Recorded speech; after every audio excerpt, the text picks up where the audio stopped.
रात की खामोशी में पूरा शहर पुरसुकून नींद में डूबा हुआ था।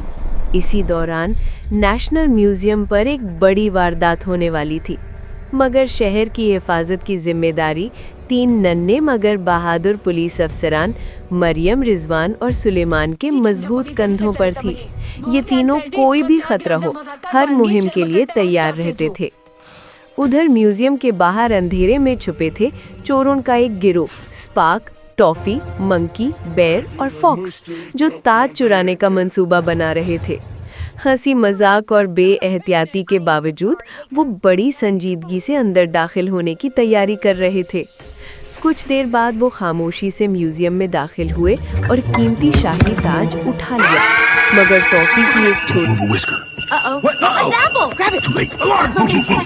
इसी गलती ने सूरत हाल बदल डाली।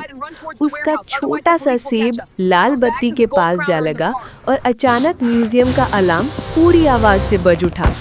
चोर बौखलाकर भागे और स्प्रे का इस्तेमाल करके वहां से निकलकर अपनी पीली पिकअप गाड़ी में सवार हो गए। दूसरी तरफ पुलिस स्टेशन में हंगामी कॉल मौसूल हुई। तीनों नन्हे अफसर फौरन हरकत में आए, अपनी गाड़ियां तैयार की और शहर की गलियों में एक दिलचस्प पीछा शुरू हो गया।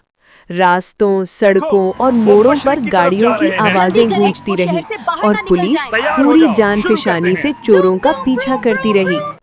चोर आखिरकार एक पुराने और वीरान गोदाम में पहुंचे, जहां वो गाड़ी बदलने की कोशिश में थे।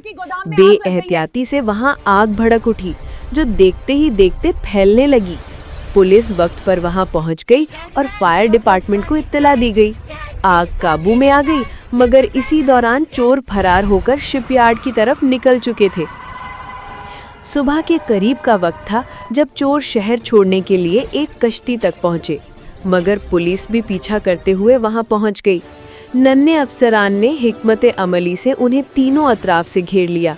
भागने की हर कोशिश नाकाम हो गई और आखिरकार चोरों के हाथों से ताज छीनकर वापस पुलिस के पास आ गया।